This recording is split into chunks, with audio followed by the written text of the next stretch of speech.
আজকে দুনিয়াতে আমার বিবি আমার কত আপন, আমার ছাড়া আমার বিবি থাকতে পারে না, আমার বাচ্চাটা আমার কোলে ছাড়া ঘুমাই না। আমি ওই কবরে যাবার পর সবাই জানালা দরওয়াজা বন্ধ করে ঘুমাবে, কেউ আমার কবরের খোঁজটা নিবে না। আরে নবীর উম্মতের দল, ওই কবরে আমার সবাই নিয়ে যাবে রে। জানাজার ময়দানে কিছু মানুষ আলাদা হয়ে যাবে, কবরে যাবার পর আমারে একা একা খাটো একটা ছোট্ট ঘরের মধ্যে নামাবে। আমি বলবো আমারে একা রাইকা যাইও না, একা একা আমি এখানে থাকতে পারবো না, কেউ আমার কথা শুনবে না।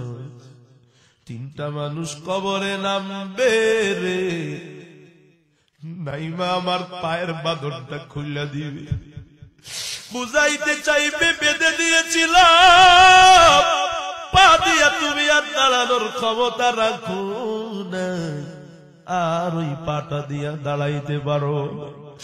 মাজার বাঁধন দিয়া বলবে আর বসতে পারবি না, মাথায় একটা বাঁধন দিয়া বুঝাইতে চাই, এই মাথা দিয়া চিন্তা করতে পারবা না, মাথাটা আর কোনদিন খাড়া করতে পারবা না। রে বাবা, কবর থেকে একজন আস্তে করে হাতটা দিয়ে উঠে যাবে। আমি বলবো তোরা দুইজন আমার আপন চলে গেছে, তোরা দুইজন থাকিস, আমি একা এখানে ভয় লাগতেছে আমার। হঠাৎ করে আর একজন উঠে যাবে, বলবে আর মাত্র একজন, একটু পরে তাকায় দেখবে সেও উঠে যাবে রে বাজার।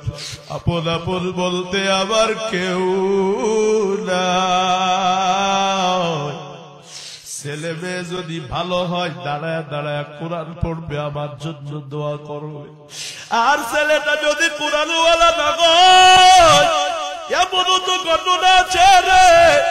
আমার ড্রাইভার একদিন আমারে বলতেছিলেন, হুজুর কুমিল্লার এক বড় লোকের চাকরি করেছি, সাহেবের মৃত্যু যেদিন হয়ে যায় আমার গাড়িতে তার ছেলেরা উঠছে, লাশটারে দিয়া দিছে একটা অ্যাম্বুলেন্সে, তারা যায় নাই। আমার গাড়িতে উল্টা কয়, ড্রাইভার সব গান চালালে আপনি যাওয়া যাবে না। বাড়িতে নামার পর বাবার লাশটা রেখে কয়, ড্রাইভার চলো কুমিল্লা শহরে যায়, গাঞ্জা না কিনে রাতটা কাটানো যাবে না।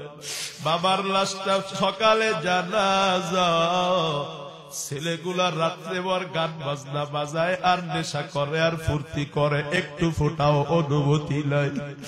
আরে বাবার দলে মায়ের দল, কেমন ছেলে মেয়ে বানাইছে। মরণে কি আপনার ছেলেটা আপনার কাজে আসবে কিনা, মরণে আপনার মেয়েটা আপনার কাজে আসবে কিনা, একটু আপনার জন্য কোরআন পড়বে কিনা, হিসাব মিলান।